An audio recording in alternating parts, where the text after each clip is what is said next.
మహారాష్ట్ర ప్రజల ఆరాధ్య దైవం రాజులకే వన్నె తెచ్చిన రారాజు ఛత్రపతి శివాజీ మహారాజ్ 394వ జయంతి సందర్భంగా భీమవరం మరాఠీ సంఘం వారి ఆధ్వర్యంలో సోమవారం పట్టణంలో శివాజీ విగ్రహంతో ర్యాలీ ప్రదర్శన నిర్వహించారు. ఈ సందర్భంగా చిన్నారులు శివాజీ వేషధారణలతో మరాఠీ సంఘం వారు కాషాయ రంగు తలపాగలు ధరించి కాషాయ జెండాలతో ఆకర్షణీయంగా పట్టణమంతా శివాజీ వీరగాథల పాటలతో నిర్వహించిన ప్రదర్శన అందరినీ ఆకట్టుకుంది.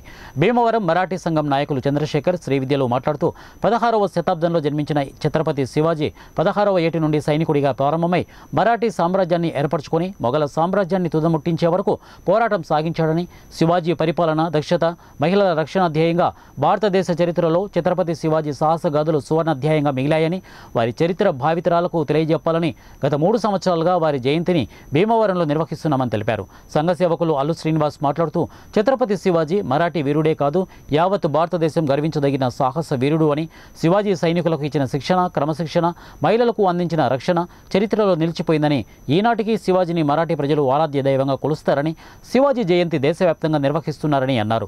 మావుల్లమ్మ గుడి నుండి ప్రారంభమైన ర్యాలీ ప్రదర్శన వెంకటరామ టాకీస్ రోడ్డు మీదుగా ప్రకాశం చౌక్ అంబేద్కర్ సెంటర్ల మీదుగా టౌన్ రైల్వే స్టేషన్ రోడ్డు వరకు సాగింది. ఈ కార్యక్రమంలో మరాఠీ సంఘం నాయకులు చంద్రశేఖర్ శ్రీవిద్య, మార్వాడి సంఘం నాయకులు గేవర్ చందు, విట్టు, కడియం ప్రసాద్, అరసవెల్లి, మణికంఠ, బెజవాడ, సేట్ తదితరులు పాల్గొన్నారు.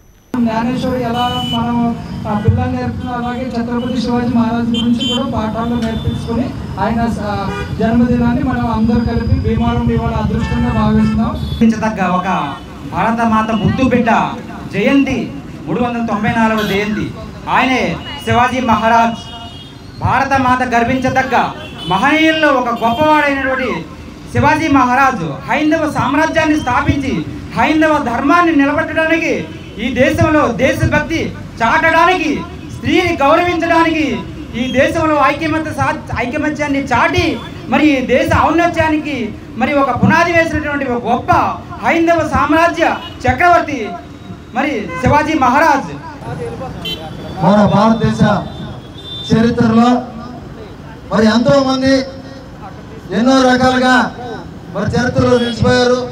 మరి రాజు అంటే ఇతను అని అనిపించుకున్నటువంటి ఛత్రపతి శివాజీ జయంతి సందర్భంగా భీమవరంలో మరాఠీ సంఘం ఆధ్వర్యంలో 3వ జయంతోత్సవం ఇక్కడ నిర్వహించడం జరుగుతుంది. మరి ఏదైతే మొఘల్ సామ్రాజ్యాన్ని 16వ శతాబ్దంలో పుట్టినటువంటి ఛత్రపతి శివాజీ అతి చిన్న